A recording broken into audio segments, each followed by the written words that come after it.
નમસ્કાર મિત્રો, પ્રણામ. આપનું સ્વાગત કરું છું એક નવી જ કહાનીમાં.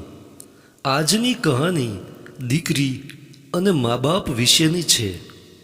વધારે પડતા લાડકોડ અને સંતાન જે માંગ કરે એ બધી જ માંગ પૂરી કરવાથી સંતાન સ્વચ્છંદી બની જતું હોય અને ક્યારેક ખૂબ મોટી ભૂલ કરી બેસે છે. ઘણીવાર સંતાનમાં આવેલા બદલાવને માતા પિતા પણ ઓળખી શકતા નથી. સંતાનોએ પણ પોતાના માતા પિતાનો વિશ્વાસ તોડતા પહેલાં 100 વાર વિચાર કરવો જોઈએ. સંતાન અને માતા પિતા બંને માટે આજની કહાનીમાંથી ઘણું સમજવા જેવું છે, તો ધ્યાનથી સાંભળો આજની આ સ્ટોરી. 18 વર્ષની શ્રુતિને ખબર હતી કે પપ્પા હા નહીં પાડે, એટલે એણે મમ્મીને પકડી. મમ્મી, મને 3000 રૂપિયાની જરૂર છે, આપને. દુનિયા આખીની મમ્મીઓની એક આદત સરખી હોય છે. સંતાનને પૈસા ન આપવા હોય તો પણ એટલું તો પૂછી લેશે કે તારે શેના માટે પૈસા જોઈએ છે. માયા બહેને પછી આ જ સવાલ પૂછી લીધો. જવાબમાં શ્રુતિએ કહ્યું, અમારી કોલેજમાંથી અમે પિકનિક ઉપર જવાના છીએ. ક્યાં? અમેરિકા. મમ્મી, તુંય શું સાવ 3000 રૂપિયામાં અમેરિકા જવાતું હશે? અમે તો તારંગા જવાના છીએ. હવે માયા બહેન ખીલ્યા. જાણું છું 3000 રૂપિયામાં અમેરિકા ન જવાય, પણ હું એ પણ જાણું છું કે તારંગા જવા માટે 3000 રૂપિયાની જરૂર ના પડે. શ્રુતિએ અડધો કલાક સુધી એના તમામ હથિયારો અજમાવી જોયા. આંસુ, રડવું, રિસાઈ જવું, પછી રાત્રે જમ્યા વગર પથારીમાં જઈને સૂઈ ગઈ. જમતી વખતે મુકેશભાઈએ પૂછ્યું, શ્રુતિ કેમ દેખાતી નથી? આજે એણે વહેલા જમી લીધું? ના, જમ્યા વગર જ સૂઈ ગઈ છે તમારી લાડલી. ફૂલન દેવીનું મોં રીંસમાં ફૂલી ગયું છે. કારણ હું નહીં જણાવું, તમે જાતે જઈને જ પૂછી આવો. મુકેશભાઈ ગયા માત્ર 10 જ મિનિટમાં પાછા આવ્યા. સાથે શ્રુતિ પણ હતી. હવે એનું મોં ફૂલેલું ન હતું, પણ ખીલેલું હતું. એ હસતી, મજાક મસ્તી કરતી જમવા બેસી ગઈ. માયાબહેન સમજી ગયા કે આંદોલનકારીની માંગણી સરકારે મંજૂર કરી દીધી છે. મોડી રાત્રે પોતાના બેડરૂમમાં એકાંતમાં માયાબેન પતિ સમક્ષ ફરિયાદના સૂરમાં કહી રહ્યા હતા. તમે 3000 રૂપિયા આપવા માટે શા માટે હા પાડી દીધી? તમને તો ખબર છે કે હા, મને ખબર છે. મારો પગાર ટૂંકો છે અને આપણે માથે 12 લાખ રૂપિયાનું દેવું છે. આ ફ્લેટના હપ્તા પણ ચાલે છે, પણ આપણે ક્યાં 8-10 બાળકો છે. શ્રુતિ એકની એક જ તો છે. એની બધી જ ફ્રેન્ડ પિકનિક ઉપર જતી હોય અને શ્રુતિ એકલી ન જાય તો કેટલું ખરાબ લાગે. આ દલીલમાં કાંઈ ખોટું ન હતું, પણ કમસે કમ એકવાર મમ્મી પપ્પાએ કોલેજમાં કોઈ પ્રોફેસરને મળીને એક સવાલ તો પૂછી લેવો જોઈતો હતો કે આટલી નાની વન ડે પિકનિક માટે 3000 રૂપિયા વધારે પડતા ન ગણાય? શ્રુતિની હિંમત ખુલી ગઈ. એક દિવસ શ્રુતિએ ડિમાન્ડ મૂકી. અગાઉના અનુભવ પછી બોધપાઠ લઈને આ વખતે એણે પપ્પાને પકડ્યા. પપ્પા, મારે ડ્રેસીસ લેવા છે. દિવાળીના દિવસો નજીક આવી રહ્યા છે. મને 10,000 રૂપિયા આપો ને પ્લીઝ. મુકેશભાઈ ચોંકી ગયા. બેટા, તારા એકલીના કપડાં લેવાના છે કે આખી સોસાયટીની બધી છોકરીઓ માટે? પપ્પા, તમે પણ શું સાવ? સોસાયટીની બધી ગર્લ્સના ડ્રેસીસ કંઈ 10,000 રૂપિયામાં આવી રહેતા હશે? તમને તો કાંઈ ખબર જ પડતી નથી. આ વખતે મુકેશભાઈએ કહ્યું, બેટા, મને એટલી ખબર પડે છે કે એક દીકરીના કપડાનું બજેટ 10,000 રૂપિયા ન હોઈ શકે. ધીમે ધીમે વાત ઉઘડતી ગઈ. રાજકુમારી શ્રુતિની ડિમાન્ડ સાધારણ વસ્ત્રોની ન હતી. એને તો મોંઘા બ્રાન્ડેડ કપડાં ખરીદવા હતા. મુકેશભાઈએ દીકરીને સમજાવવા પણ ઘણી દલીલો કરી. માથા પર ગામનું દેવું, પ્રોવિડન્ટ ફંડ કપાયા પછી હાથમાં આવતી ચપટીક પગારની રકમ, ઘર ચલાવવા માટે વેઠવી પડતી તકલીફો અને ડૉક્ટરને ચૂકવવા માટેનું બાકી રાખેલું બિલ એક બાપ જેટલું કરી શકે એ બધું જ મુકેશભાઈ કરી છૂટ્યા. પરિણામ, શ્રુતિ મોં ફૂલાવીને એના બેડરૂમમાં બંધ થઈ ગઈ. અડધા કલાકની ચર્ચાને અંતે માયાબહેન ગયા અને દીકરીને મનાવીને બહાર લઈ આવ્યા. શ્રુતિનો ચહેરો ખીલી ઉઠ્યો હતો.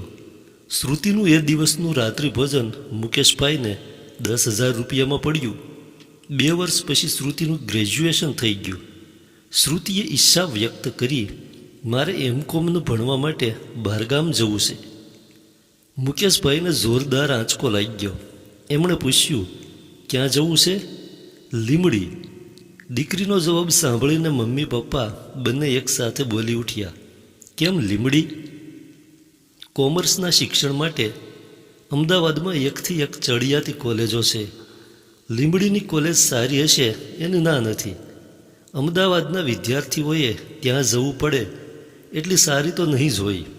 કોઈ તર્ક, કોઈ દલીલ, કોઈ સમજાવટ કામમાં ન આવ્યા. એ આખી રાત પતિ પત્ની ઊંઘી ન શક્યા. માયાબહેન આખરે તો એક સ્ત્રી જ હતા ને, એમની સિક્સ્થ સેન્સ એમને ઊંઘવા દેતી ન હતી. જાત જાતના વિચારો અને ભાત ભાતના પ્રશ્નો દિમાગમાં ઉઠી રહ્યા હતા. દીકરી લીંબડી જવાની જીદ શા માટે કરતી હશે? ઘરથી દૂર, ભણવાનો ખર્ચ મધ્યમવર્ગીય પરિવાર માટે ક્ષમતા બહારનો હતો. સૌથી મહત્ત્વની વાત તો એ હતી કે શ્રુતિ કંઈ ભણવામાં એટલી બધી બ્રિલિયન્ટ પણ ન હતી. જો એ આમ ઉચ્ચ કારકિર્દી માટે બહાર ગામ ભણવા જતી હોય તો દેવું કરીને પણ ભણાવે એવા પિતા મુકેશભાઈ હતા. તો એનો અર્થ શું એવો કાઢી શકાય કે લીંબડી જવાની જીદ કરવા પાછળ કંઈ કારણ હતું?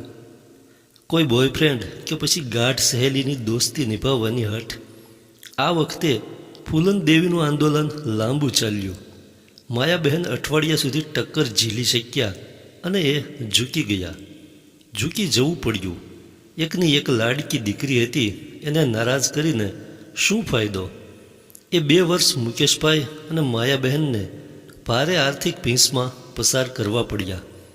લોનના હપ્તા ભરવા માટે મિત્રો પાસેથી બીજી લોન લેવી પડી. માયાબહેને એક પણ નવી સાડી ન ખરીદી. મુકેશભાઈએ નવું સ્કૂટર ખરીદવાનો વિચાર પણ માંડી વાળ્યો. 11 વર્ષ જૂના ખખડી ગયેલા સ્કૂટરને ચલાવવા ચાલુ કર્યું. આટલી તપશ્ચર્યાને અંતે શ્રુતિ 3rd ક્લાસમાં ઉત્તીર્ણ જાહેર થઈ. માયાબહેને દીકરીને ઠપકો આપવાનો પ્રયાસ કર્યો. બેટા, આ તે કંઈ માર્ક્સ કહેવાય? આટલા બધા રૂપિયાનું પાણી કર્યા પછી શ્રુતિએ મમ્મીના ઠપકાને ઉગતા પહેલાં જ વાળી નાખ્યો. મમ્મી, તને ભણવામાં શું સમજ પડે? તું તો ક્યારેય કોલેજ ગઈ નથી. ભગવાનનો આભાર માનો કે હું પાસ થઈ ગઈ. મારા ગ્રુપના તો બધા જ વિદ્યાર્થીઓ ફેલ થયા છે. માયાબહેન ઘણું બધું કહેવા માગતા હતા, પણ શ્રુતિના તેવર જોઈને એમણે બોલવાનું માંડી વાળ્યું. શ્રુતિ હવે આઝાદ થઈ ગઈ હતી. મોં ફાટ જવાબો આપતી થઈ ગઈ હતી. એના વાણી વર્તનમાં વાગે તેવી ઉદ્ધતાએ આવી ગઈ હતી. એણે જે ધાર્યું હોય તે પ્રમાણે જ કરવા લાગી હતી. મમ્મી, મારે ચેન્નાઈ જવું છે. એક દિવસ શ્રુતિએ આવું કહીને મમ્મીને ચિંતામાં મૂકી દીધી. માયાબહેન અવાચક થઈ ગયા. એમની આંખોમાં રહેલો પ્રશ્ન વાંચીને શ્રુતિ સામેથી જવાબ આપી દીધો, ત્યાં એક નાટક જોવા માટે જવું છે. માયાબહેનની તાળવે ચોંટી ગયેલી જીભ માંડ માંડ છૂટી થઈ. બહેન, ગાંડી થઈ ગઈ છે કે શું? અમદાવાદમાં નાટકો ઓછા ભજવાય છે કે તારે શેક ચેન્નઈ સુધી લાંબા થવું પડે? અને તને ક્યાં એ લોકોની ભાષા સમજાય છે? મમ્મી, તું તો સાવ નાટક ગુજરાતી ભાષામાં જ છે. હવે માયાબહેનને ચક્કર આવવા માંડ્યા. દીકરીની ગતિવિધિઓ એમના દિમાગમાં ઉતરી રહી ન હતી. ગુજરાતની જુવાન છોકરી ગુજરાતના નાટક જોવા માટે ચેન્નાઈ જવાની વાત કરે. કહેતા ભી દીવાના, સુનતા ભી દીવાના. આ વખતે પણ જીત શ્રુતિની જ થઈ. મુકેશભાઈએ રૂપિયા આપતા પહેલાં દીકરીને અનેક સવાલો પૂછી લીધા. શ્રુતિએ તમામના જવાબો આપી દીધા. એની સાથે એની 2 બહેનપણીઓ પણ જવાની હતી. એટલે બીજું કંઈ શંકા રાખવા જેવું ન હતું. નાટકને બહાને દીકરી ચેન્નાઈ જોઈ આવશે અને ફરી આવશે. આપી દીધા રૂપિયા. મમ્મી પપ્પાની ચિંતા વધતી જતી હતી. દીકરી લગ્નને લાયક થઈ ગઈ હતી, પણ કોઈ સારો મૂર્તિઓ મળતો ન હતો. જે છોકરા જોવા આવતા હતા તે હા પાડતા ન હતા. એના બે કારણો હતા. શ્રુતિનું વજન વધી ગયું હતું અને મિજાજ બગડતો જતો હતો. સામાન્ય છોકરાઓ માટે શ્રુતિ હા પાડતી ન હતી અને સારા છોકરાઓ એના માટે ના પાડી દેતા હતા. માયાબહેને એક બે વાર પૂછી જોયું હતું, શ્રુતિ બેટા, તારે કોઈની સાથે અફેર જેવું તો નથી ને? શ્રુતિ ચોંકી ગઈ. હે, તું શું બકે છે મમ્મી? તું તો સાવ. માયાબહેને વાતને વાળી લીધી. બેટા, એવું કંઈ હોય તો અમને કહી દેજે. જો કોઈ સારો છોકરો હશે તો અમે હા પાડીશું. જવાબમાં કશું બોલ્યા વગર શ્રુતિ પગ પછાડતી એના બેડરૂમમાં ચાલી ગઈ. એક દિવસ શ્રુતિ ઘરમાં ન હતી ત્યારે માયાબહેને એના રૂમની સાફ સફાઈ હાથ લીધી હતી. ધોયેલા કપડાં સુકાઈ ગયા પછી વાળીને કબાટમાં મૂકવાનું કામ શરૂ કર્યું. શ્રુતિનો કબાટ ભારે વેરવિખેર અને અસ્તવ્યસ્ત હતો. બધું જ વ્યવસ્થિત કરતાં કરતાં અચાનક માયાબહેનનું ધ્યાન એક મેડિકલ ટેબ્લેટની સ્ટ્રીપ ઉપર પડ્યું. સ્ટ્રીપ જોઈને માયાબહેન ખળભળી ઉઠ્યા. એ ગર્ભનિરોધક ગોળીઓનું પેકેટ હતું. મારી દીકરીને આ ટેબ્લેટની શું જરૂર પડી હશે? પેકેટમાંથી 7 ગોળીઓ ગળાઈ ચૂકી હતી. એનો અર્થ એ કે શ્રુતિને કોઈની સાથે. તો પછી એ દિવસે શ્રુતિએ એ વાતનો ઇનકાર કેમ કર્યો હશે? માયાબહેનને થોડા વધારે ખાંખાખોળા શરૂ કરી દીધા. કબાટના ખાનામાંથી શ્રુતિની અંગત ડાયરી અને ડાયરીના પાના વચ્ચે મૂકેલી કેટલીક તસવીરો મળી આવી. ડાયરીના લખાણે બધું જ સ્પષ્ટ કરી આપ્યું. શ્રુતિ કોઈના પ્રેમમાં હતી. કોલેજમાં 17 વર્ષની ઉંમરે જ એક પરિણીત અધ્યાપકના મોહપાશમાં ફસાઈ ચૂકી હતી. બંને અવારનવાર શરીર સુખ માણી ચૂક્યા હતા. કોલેજની પિકનિક, લીમડી માટે જવું, ચેન્નાઈ નાટક જોવા માટે જવું, આ બધા તો માત્ર બહારના, માત્ર પરણેલા પ્રેમીની સાથે વાસનાના ખેલ માણવાના બહાના. હવે માયાબહેનને શ્રુતિના બગડી ગયેલા ફિગરનું રહસ્ય સમજાઈ ચૂક્યું હતું. એ રાત્રે પતિ પત્ની ભેગા મળીને ખૂબ રડ્યા. બંનેની માત્ર એક જ ફરિયાદ હતી, પેલો લંપટ અધ્યાપક ભોળી શ્રુતિને છેતરી ગયો. પણ એમને કોણ સમજાવે કે ભોળા તો તમે બંને હતા. તમારી ચાલાક દીકરી તમને બંનેને છેતરી રહી હતી. કોઈ પણ તબક્કે દીકરીના અજુગતા વર્તન માટે મમ્મી પપ્પાના મનમાં કોઈ સાચો સવાલ કેમ ન જાગ્યો? આ શ્રુતિની વાત છે. બધી દીકરીઓ આવી ના હોઈ શકે. ધન્યવાદ.